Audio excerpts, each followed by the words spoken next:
నేను ఎవరిని విమర్శించదలుచుకోలేదు, విమర్శల ద్వారా నా సమయాన్ని వృధా చేసుకోదలుచుకోలేదు. 10 సంవత్సరాల ఆ పరిపాలనను 2 సంవత్సరాల మా పరిపాలనను బేరీజు వేసుకోండి. ఆనాడు ఇచ్చిన ఏ సంక్షేమ పథకాన్ని రద్దు చేయలేదు. అది రైతు భరోసా కావచ్చు, ఉచిత రైతుల కరెంటు కావచ్చు, ఇలా చెప్పుకుంటూ వెళ్తే వాళ్ళు ఏమి ఇచ్చిండ్రో అవన్నీ ఇవ్వడంతో పాటు అదనంగా ఈనాడు 3,28,00,000 తెలంగాణ ప్రజలకు ప్రతి వ్యక్తికి 6 కిలోల సన్న బియ్యం ఈరోజు ఇస్తున్నామా లేదా మా అక్కల్ని చెప్పమని ఆలోచన చేయమని నేను అడుగుతున్నా. ఆయల్లో దొడ్డు బియ్యం ఇస్తే బర్రెలకు దాన పెట్టుకునే పరిస్థితి, కోళ్ళకు దాన పెట్టుకునే పరిస్థితి.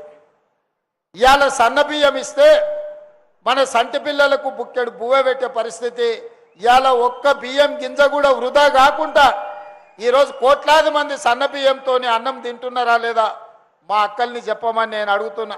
ఇంటి ఆయనకు తెలియకపోవచ్చు బియ్యం ఎక్కడి నుంచి వచ్చినాయో, కానీ మా అక్కలకైతే తెలుసు కదా ఆ బియ్యము ఈ తమ్ముడు రేవంత్ రెడ్డి మీకు సన్న బియ్యం ఇచ్చిండి అన్న సంగతి. ఆనాడు ఊర్లలో వ్యవసాయానికి ఉచిత కరెంట్ ఇస్తుంటే అయ్యా మరి మాకైతే భూమి లేదు, భూమి ఉన్నోళ్ళకే రైతు భరోసా ఇస్తేవి, భూమి ఉన్నోళ్ళకే ఉచిత కరెంట్ ఇస్తేవి, భూమి ఉన్నోళ్ళకే అగ్వ సగ్వకు ఎరువులు ఇస్తేవి.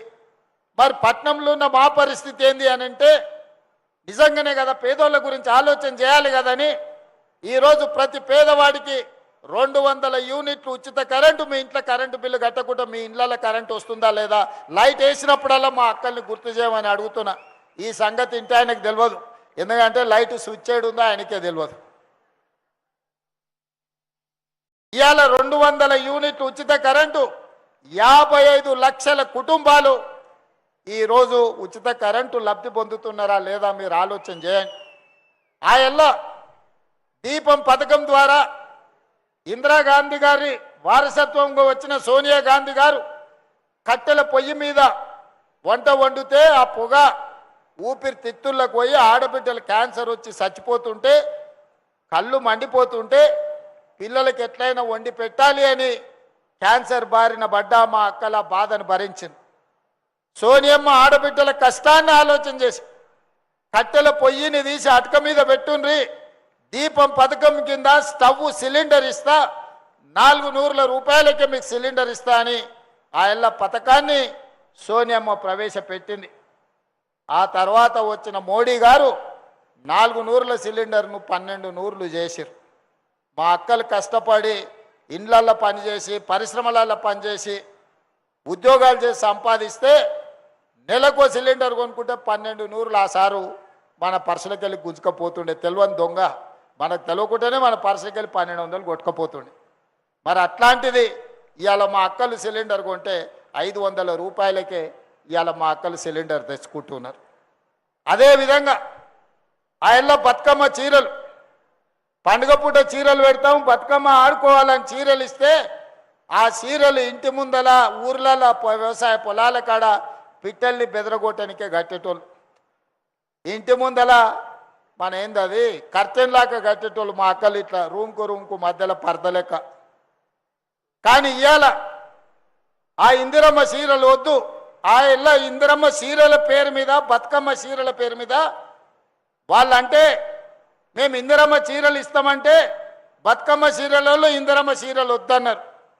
అయినా సరే మా అక్కలకు నేను పెట్టే చీర పుట్టింటోళ్ళు పెట్టిన సారే అని నేను చీర పెడితే గాడ మా అక్క ఇందిరమ్మ చీర కట్టుకొని వచ్చింది. మా అక్క గాడు ఉన్నది, లేచి నిలబడక్క చూపిరు అందరు చూడు మా అక్క ఎంత మంచిగా ఉందో. ఇగో ఇన్ని వేల మందిలో మా అక్క మంచిగా మెరిసిపోతుంది పాలపిట్ట లెక్క. మరి మీ తమ్ముడు పెట్టిన సారే ఇందిరమ్మ చీర కట్టుకొని మా అక్క పండుగ పూట వచ్చింది మా ఇంటికి. ఈ చీర మీ తమ్ముడు పెట్టింది కాదా అక్క? 1,00,00,000 మందికి ఇందిరమ్మ చీరలు ఈరోజు రాష్ట్రంలో 1,00,00,000 మంది ఆడబిడ్డలకి ఇవాళ నేను ఇందిరమ్మ చీర పెట్టిన. అదేవిధంగా కూలికి పోవాలన్నా, పనికి పోవాలన్నా, పిల్లలు చదువుకోనికి పోవాలన్నా, మీరు ఎక్కడైనా పరిశ్రమల కార్మికులకు పోవాలన్నా బస్సు కిరాయికే 5-6 వేల నుంచి 10,000 రూపాయలు ఖర్చు అయ్యేది. ఇక అమ్మగారింటికి పోవాలంటే ఇక అవాసకు పున్నాకు కూడా ఇంటి ఆయన పోనిచ్చేటోడు కదా, దండగమా రేవారం ఎందుకమ్మా ఏమున్నది చూడలేదా మీ అమ్మని పుట్టినప్పటి నుంచి ఆడుకోతావు అనేటోడు. అమ్మవారిని దర్శించుకుందామంటే ఆ అవకాశమే లేదు. పెద్దమ్మ గుడికి పోవాలన్నా, లక్ష్మీనరసింహస్వామి దగ్గరికి పోవాలన్నా, యాదగిరి గుట్టకు పోవాలన్నా, లేకపోతే భద్రాచలం పోవాలన్నా, ఏడికి ఇల్లు దాటాలంటే బస్సు కిరాయిలు 100 రూపాయలు ఖర్చు అయ్యేది.